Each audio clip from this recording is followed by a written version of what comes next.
Reporting to you live from the future, I'm Oscar Trajewski.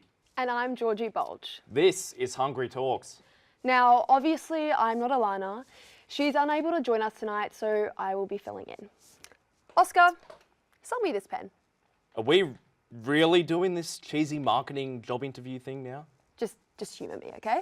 Oh, okay. So, what if I told you that this pen could... You just broke my pen. But you weren't expecting it. Yeah, but I also wasn't expecting property damage. Exactly. But these unexpected moments are often the things we remember. Yeah, absolutely right, Georgie. Sometimes the quickest way to get attention is to do the exact opposite of what people expect. And that brings us to today's episode.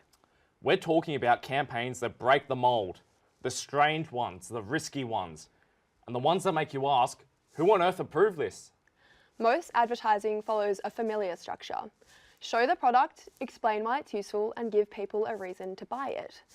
But some campaigns throw that structure out completely. Instead, they use shock, humour, discomfort, confusion, or ideas that feel completely out of place. In a world where our attention is constantly being pulled in different directions, being unapologetically human can sometimes be the biggest risk. We're exposed to up to 10,000 brand messages every day, and that's before we factor in the media we consume and the interactions we have. Our attention has become valuable. Brands don't just want us to buy something anymore. First, they need us to stop in our tracks and give us a reason to pay attention. Brands need to snap us out of the scroll. That's why unconventional advertising can work. It interrupts a pattern. It makes us uncomfortable. It makes us curious. Or it makes absolutely no sense, but we talk about it anyway. Breaking the mold doesn't always mean being shocking for no reason. The best, most unusual campaigns still connect the strange idea to the brand. Being weird can get attention, but attention without meaning can disappear fast. Today, we're asking whether unusual campaigns are more effective, why weirdness can be so powerful, and how creatives know when an idea has gone too far. Maybe the best campaigns are the ones that make you laugh, make you think, or make your skin crawl a little. Some of the biggest campaigns have done exactly that. Take metro trains as dumb ways to die. Rail safety ads are typically serious, sometimes even confronting. But instead, metro trains gave us cute little characters, a catchy little song, and some pretty ridiculous ways to die. It almost feels too silly for the message, but that contrast is exactly what made people pay attention. Then there's Burger King's Moldy Whopper. Food advertising normally does everything it can to make the product look perfect. But Burger King did the exact opposite. They showed a Whopper slowly decomposing to make a point about removing artificial preservatives. So the thing that makes the burger look disgusting is also what delivers the message. They didn't just break the mold, they let it take over the whole burger. You look way too proud of that joke. I wasn't going to let an opportunity like that rot. Anyway, let's take it back to the OG example of breaking the mold. Cadbury's Gorilla. No one eating chocolate, no big product demonstration. Just a gorilla, Phil Collins, and a drum kit. Which sounds completely ridiculous when you say it out loud, but I think it sounds pretty awesome. Let's take a look.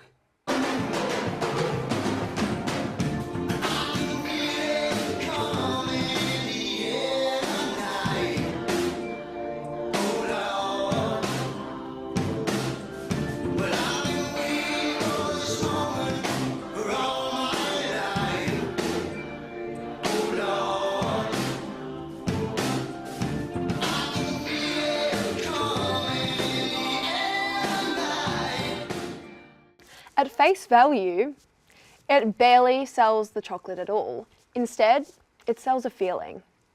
The build-up, the music, the payoff, it gives you that sense of joy before Cadbury even enters the picture. Instead of telling us why the chocolate should make us feel good, they just make us feel good. And years later, people still remember that gorilla. Proof that sometimes breaking the mold isn't about being louder or more shocking.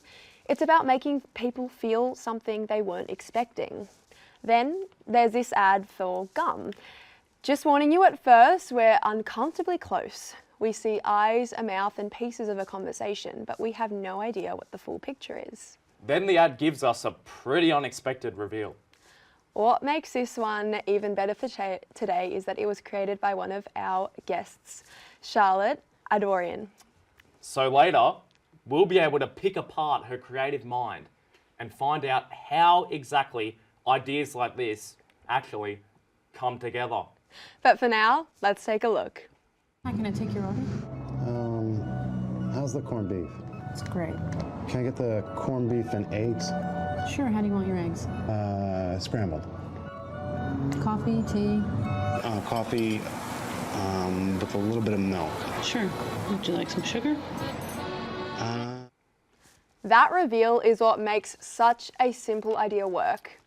Instead of telling us extra gives you fresh breath, the ad puts us in a scenario where fresh breath suddenly feels very important. It also breaks away from the usual gum ad. There's no perfect smile, no big chewing shot, and barely any product until the end. It makes us curious first, then lets the product benefit click once we see the full picture. Because if you're going to get that close to someone, you probably don't want tuna breath. You want extra. Speaking of, we've got some extra special guests today. These creatives make it their mission to break the mold. Let's move over to the couch and get to know them better.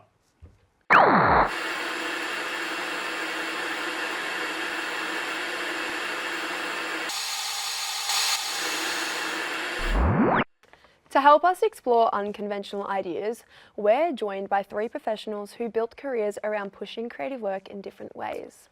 First, we have Charlotte Adorjan, Executive Creative Director at Taboo. She has more than 20 years experience in advertising with award-winning work for brands including Snickers, Bumble, Cancer Research UK. She has been recognised at Cannes Lions and D&AD.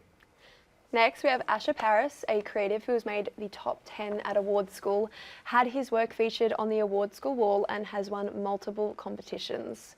He also came into advertising after working in criminal defence and human rights law. And finally, Shannon Crowe, an award-winning creative who worked on Snickers' Hunger Rhythm. She was selected for Cannes Lions' See It, Be It program and has held senior creative roles at both Clemenger, at BBDO and Tinkerbell. Please welcome Charlotte, Asha and Shannon. What do you do? Why do you do it? And what's one campaign that changed the way you think about advertising? Ooh, that's a big one to start with.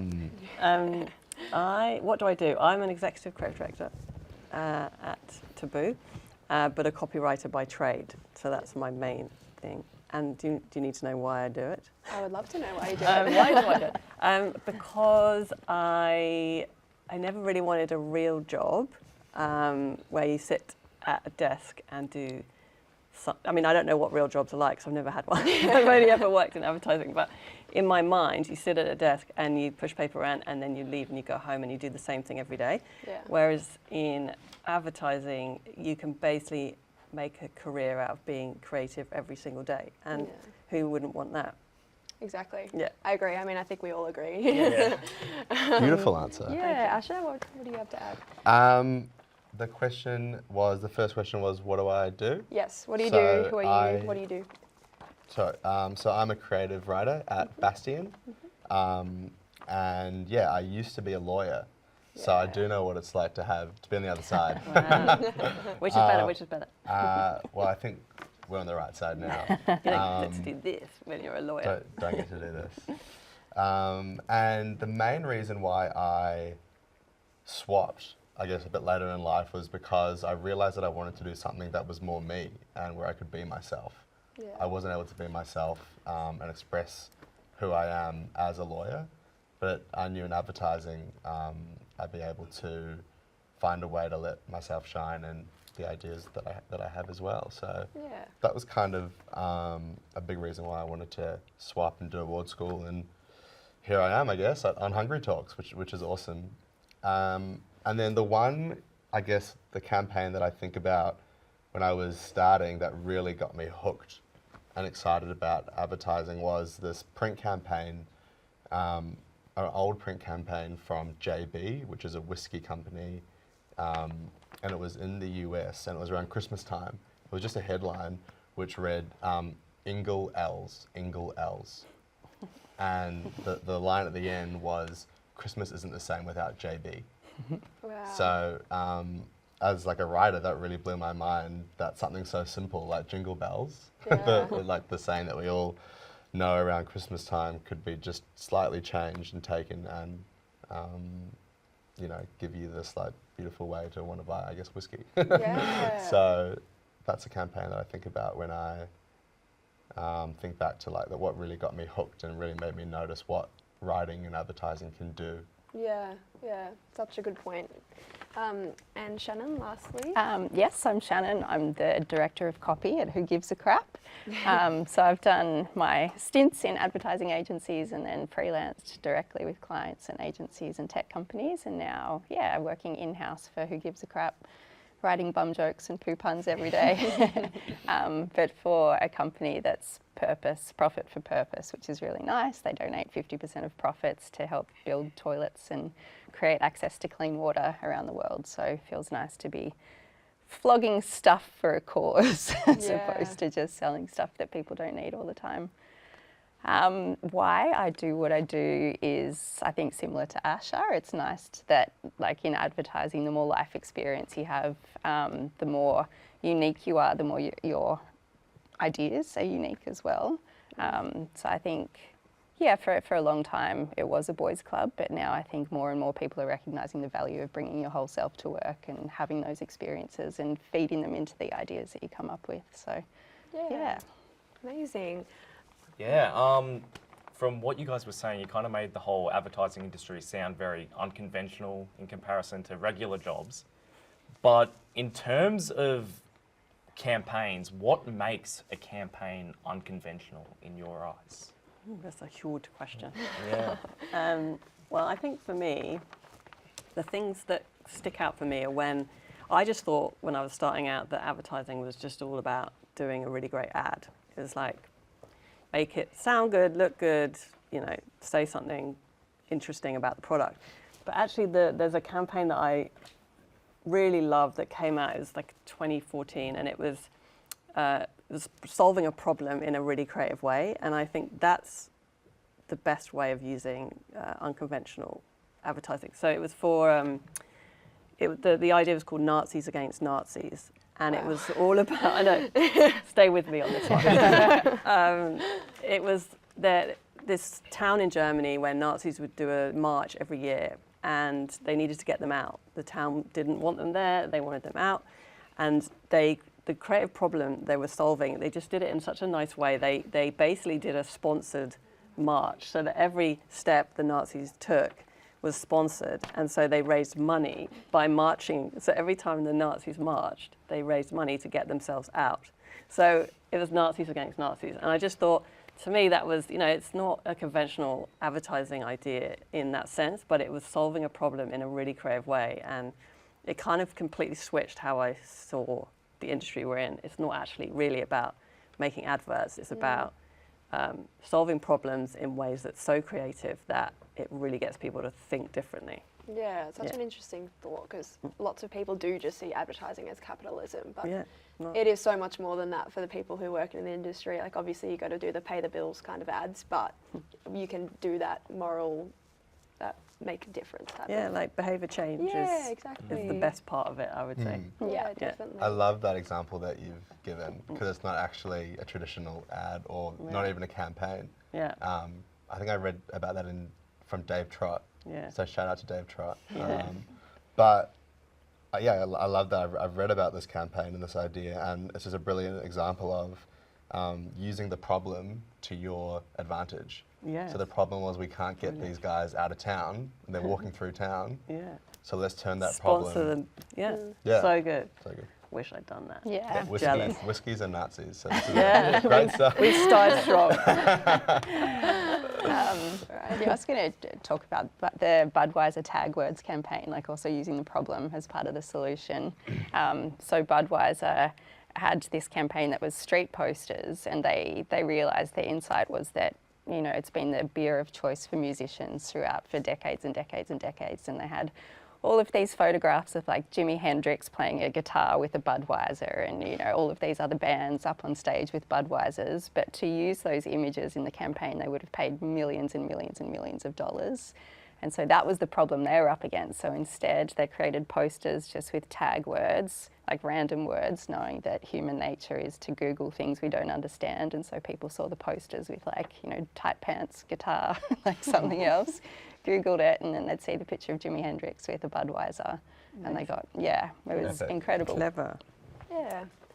Alrighty. So, are audiences becoming harder to shock? We'll start with you, Ashet, for this one.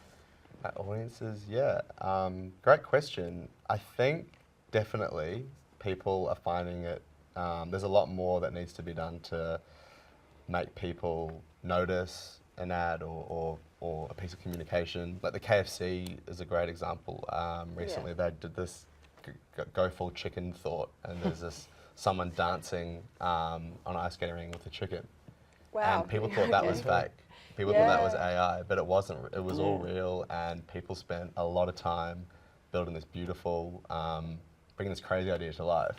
Yeah. And I think that the more people that realise, that there is something amazing about creating something with people, I think that's a way to get through.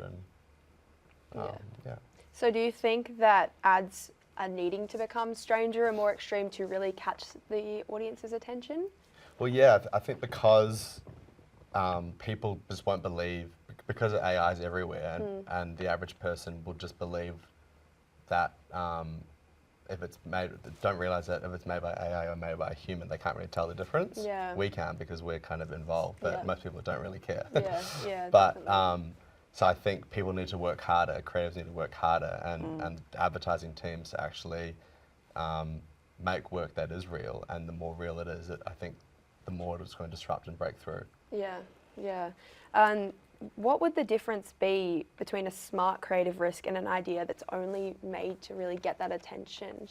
Charlotte, what do you think about that? Well, I think people, especially like audiences now, they're just, you know, they're really cynical, and they're like, just don't annoy me. Don't like make me feel scared or sad or whatever for no reason, or just for the sake of, I don't know, if you're flogging a toothbrush and you're making people cry, it's probably not right, or making, you know, shocking them. But I think that, to me, that there's always been something interesting if you literally just show people their own behaviour back, and you don't judge it. So that is literally, if there's any tip I give to anyone starting out, if you present back someone's own behaviour and show how shocking it is, simply and purely just show them, then you'll cut through. Because, I mean, that's the kind of idea that I did for Cancer Research UK, when I just grew a lump in the street and got people to walk past it and just grew it. And the whole insight was that we ignore things that are literally right under our nose until, even when they're, you know, huge. And instead of going, you know, make sure you go get your lumps checked, you know, or do something shocking, it was quite simple. It was, face value was not shocking at all, or didn't, you know, but just you can literally almost like get into somebody's heart by showing them their own crazy behaviour. That human connection and insight, which is what we're all, you know, that's what we're all about this year. So it's such a good point. Oscar? I was going to say, talking on the point of the whole cancer thing, that's a pretty unusual idea for a campaign. Have any of you presented an idea that felt too unusual for the client, like at all? A lot. Lots? A lot. Any examples? I mean, last summer we, for a soft drink brand, we were like, so we're not gonna sell your soft drink, we're gonna deal it like drugs. And they were like, what? And we're like, yeah, trust us, we're going to, this was for soda leaves. And we did like a drugs bust on the beach and washed up in St Kilda and Sydney and stuff.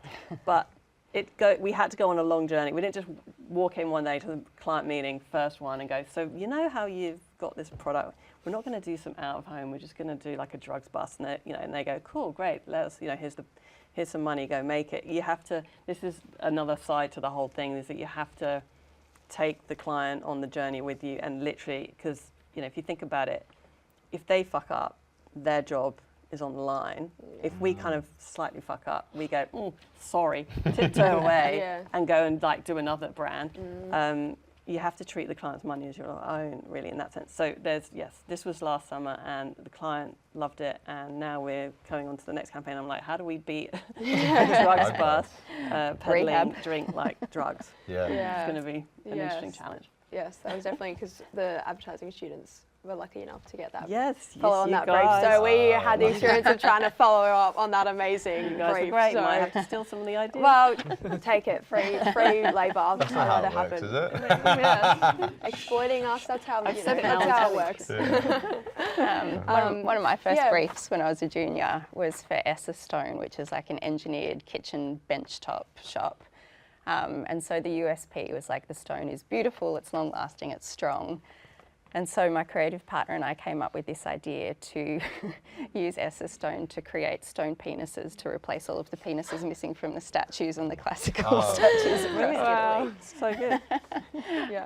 So the client didn't buy it, but they had a good chuckle, and they could see like our capability to think, outside the box, I should say.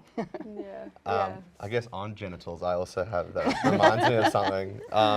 We had a client, an intimate care product, a female intimate care product, and we realized a huge part of the problem in the industry is that a lot of brands don't even say the words vagina, which is a huge, and a lot of brands have tackled that and done a great job in the UK and the US.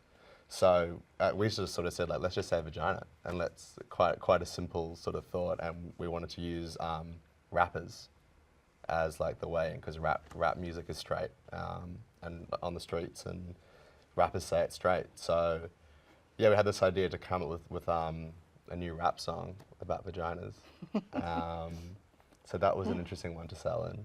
Yeah, and did it get approved? No, it didn't. I saw something actually the other day. Because the word vagina is almost, I think it's banned on social media or something, right? But you can weirdly say the word, I don't know if I can say that.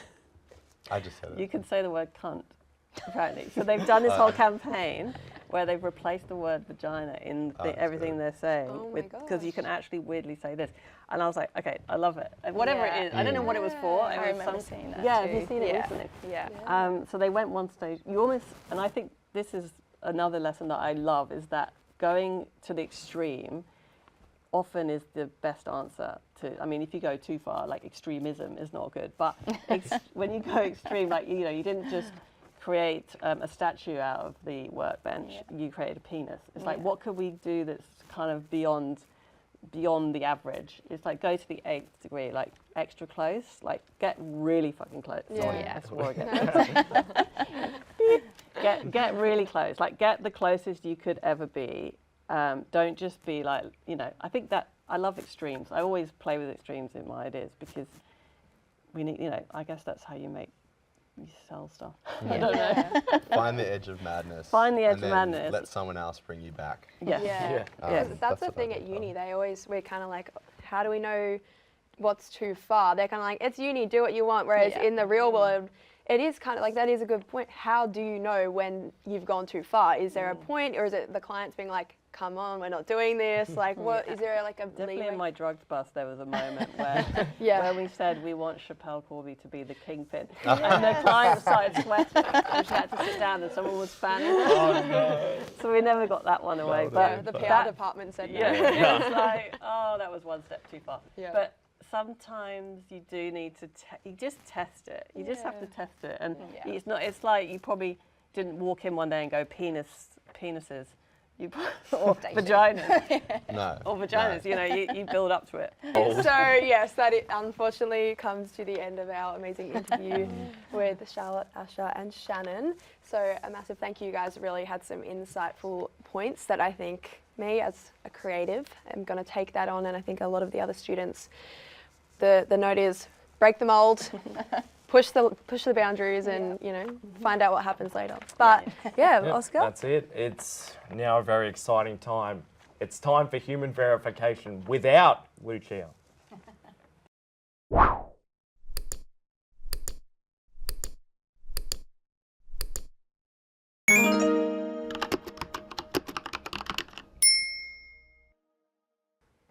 Welcome to Human Verification with, wait, the autocue still says Lucia. I'm definitely Emma Rizakaza, filling in for our segment's regular human.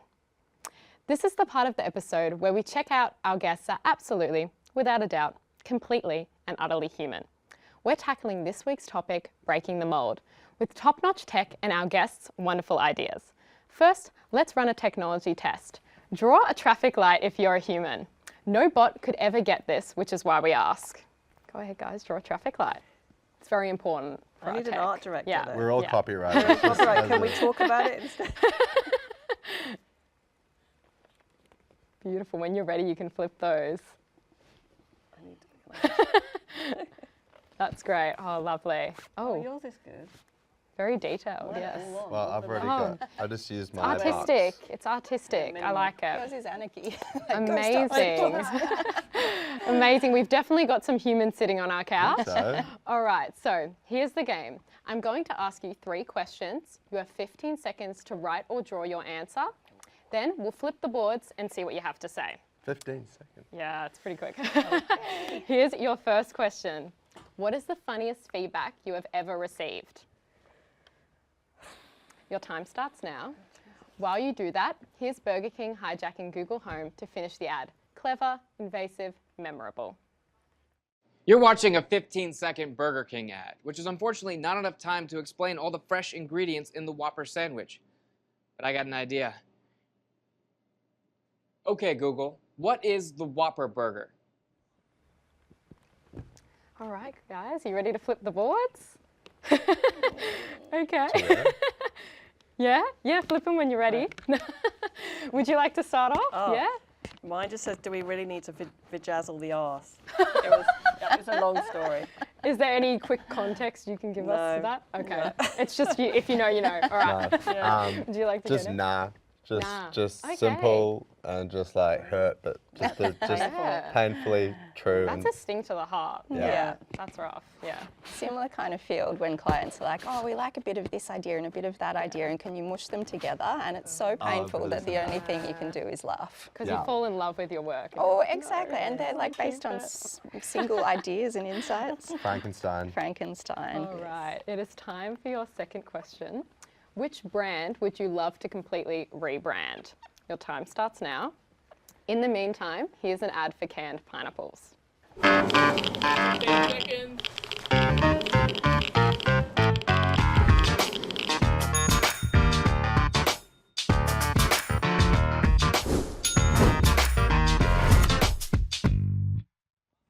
Okay, guys, when you're ready, you can flip the board. Would you like to start us off here at this end? Yes, so Oh. it's not a brand, but I'd quite like to rebrand death and That just is make very it kind of, we're all going to die at some point. And so I feel like we could do better with how we go about selling that to people. It definitely is up for an overhaul. We need to make it Yeah. a bit cooler. Yeah, I agree. Yeah. It could be cooler. Yeah. Yeah. Not so terrifying. Not so weird and not such a taboo. That's very breaking the mold. Maybe I That need is to very do that. breaking the Well, mold. it's Would you not like to cool. go next? Yeah. Mine's sex. Oh, I okay. think- Oh God, we're going deep. I think We're very deep. Yeah. I think we can be a little more mysterious and reserved with it. I mean, it's the thing that everyone uses in advertising. It's the Yeah. it's the thing that sells. But I think if we use it less, it might make it a little, more interesting for the audience. Yeah, I like that. That's a really good point. Yeah. Would you like to go? I see Andrew Tate. Andrew Tate. Yeah, I think Yep. it goes deeper than an advertising campaign. I think Of like course. going into the brand and Yep. looking at the DNA of what this brand is and stands for and does in the world would be good. And Yep. starting from fresh, because he was once a little baby without all of the misogyny, you know. Strip it and restart. Exactly. I like that, guys. Buy him All some right. socks. Now we have time for one last question. I want you to finish the sentence. You know you have broken the mold when. Your time starts now. While you do that, here's Dee Dee's latest campaign. The gyrating, flute-playing elf lives on. How did he get approved? No one really knows, but it's great.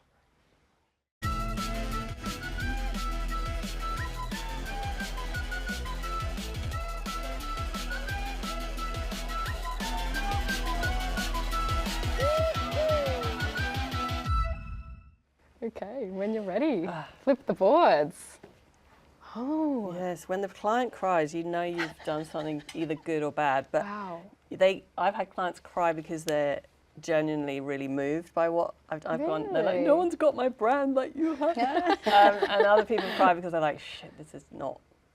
Oh, I'm gosh, scared. yeah, okay. So yeah, I think that is it's a test. If you can get an emotional reaction out of a client, Yeah. then you know you're onto something. Yeah. Whether it's good, bad. I think having some kind of emotion, whether it's anger, sadness, frustration, or something, you just need something. Don't be vanilla. Yeah, yeah, definitely. That's a great answer. Mine is even when you start to doubt yourself. Doesn't have to be like a big breakthrough, but even when you start second guessing yourself and thinking, is this crazy? Am I even? I think that's a good sign that you're on the right track. Yeah, that's great. And I've said when you get that fizzy feeling of excitement, Yeah. I think one of the steepest but most important learning curves from being a student to working in the industry is learning how to identify a good idea quickly and like trusting your intuition. And so I think like the fizz is extra fizzy when it's a love that. unconventional campaign. I love that. That's a call great it way. taboo tingle. Yes. The tingle inside. That fits really well. I love that. Well, unfortunately, that's all we have time for today, but I hope you guys had fun playing human verification. Now I will pass it over to Oscar and Georgie. What's the future forecast looking like this week?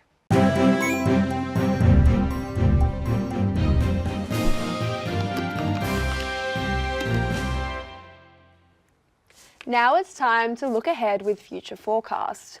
Hungry Talks is brought to life by 15 communication students, each with their own ideas, skills, and take on where the industry is heading. And of course, we've got our media team behind the cameras, making sure that everything runs smoothly and also quietly judging every line that we get wrong.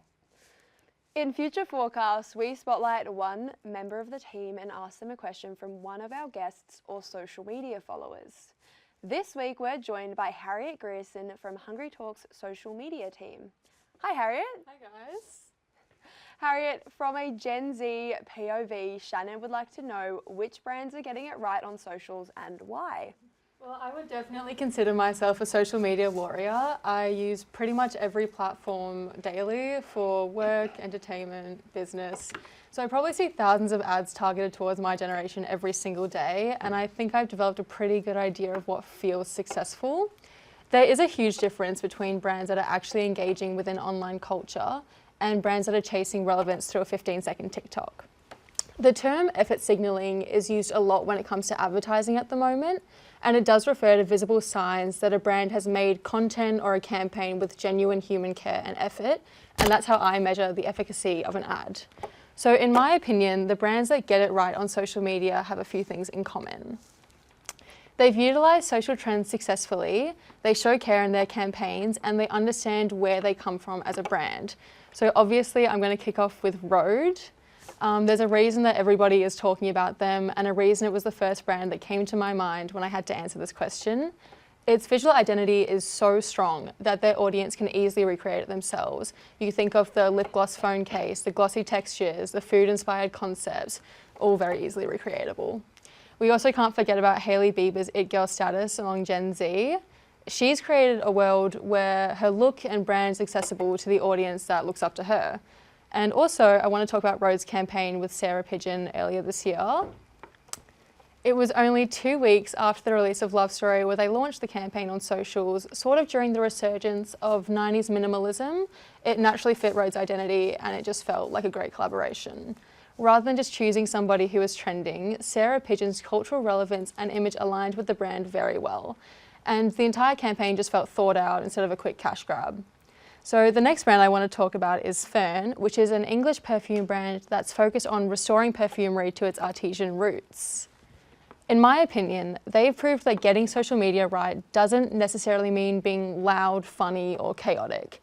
They use cinematic films, seasonal imagery, and handcrafted visuals, where they hire talented artists to curate the campaigns with them. Perfume advertising can be mocked for being overly abstract because scents are obviously visually harder to communicate, but Fern works around this by selling their perfume's entire atmosphere. If you read the comments on their social media campaigns, it's full of people celebrating their artistry and the effort they've put into it, as well as discussing how accurately they've marketed their products. So it sounds pretty successful if you ask me. And finally, I want to talk about Bobby, which is an Australian soft drink brand that has nailed the Gen Z vibe without sounding tacky or too on the nose. They have the relaxed tone, the slang, the funny social media and pop culture references, including a personal favourite post of mine where they created a Hinge profile for the drink. Just felt like it perfectly encapsulated the vibe and message of the brand, but still generated engagement from their audience. So if you want to follow a brand on social media that is community driven, creates great content and follows the current trends without trying to pander to their audience, they're the one for you. So across all these brands, I'd say the common factor is that their social media content feels more connected to their larger identity. I wouldn't say Gen Z that dislikes tailored advertising or relatable content. I'd probably say the opposite. But we dislike content that feels cheap or thoughtless, especially when brands are just hopping on low effort trends after the rest of us have moved on. The best brands give us something to engage with, picture ourselves within, join in on. They've got a clear point of view and they know exactly who their audience is and how to properly market to them without just throwing together a 10-second post they hope will get some likes. And I'd say that's why they're killing it on social media at the moment. That was truly insightful and you've done your research, that is for sure. So, yeah. Now it's time for the advertising students to listen in. It's the part you've all been waiting for. It's time for another quick brief. This week is about Colgate's Optic White High Impact Toothpaste. Oscar, show us your pearly whites. It's time to bite into this brief. Submit your scamps to scampchamp@hungrytalks.com.au for your chance to be featured on the honour wall in the ad lab and be in the running for the 2026 Scamp Champ. Oscar, did you ever play the original Dumb Ways to Die game? I did, but I was not very good at staying alive. The grizzly bear would always get me in the end, but you know, it made me stay vigilant around trains as a kid. But now my biggest fear on the trains are the Mikey inspectors. Yeah, that's a good point. Personally, I've still got the song stuck in my head. Dumb ways to die. So many dumb ways to die. Georgie, you should probably stick to the day job, okay? Okay, calm down. The episode's called Breaking the Mold, not breaking our viewers' eardrums. Okay, well played. You know, I've learnt a lot today. It's hard to teach people how to have ideas, but our guest minds are next level. Cutting through the noise on the modern day scrolldom is no easy feat, but thinking outside the box looks like the way to go. Breaking the mold doesn't just mean ignoring every rule. Just enough to hear, are we actually allowed to do this? Once you've got people's attention, the idea still needs to hold up. It needs to mean something and connect back to the brand. Wrigley's Extra, the iconic Gorilla, Dumb Ways to Die, the DD ad. They all did something different, but they kept it linked to the brand. Of course, another big thank you to our guests for joining us today. Charlotte, Ashet and Shannon had some amazing points that I think all of us are going to take into our careers next year. So we look forward to seeing everybody's response to the episode and seeing if they liked what they had to say. Yeah, that's it. Now, next week we have a very, very, very special episode looking at the unexpected origins of a great idea. Apparently, great ideas don't always start with staring at a blank Google Doc. We're breaking out of Adland and expanding Hungry Talks to storytelling and imagination. So, same time next week? I think so. So, reporting to you live from the future, I'm Oscar. I'm Georgie, and we'll see you in the future.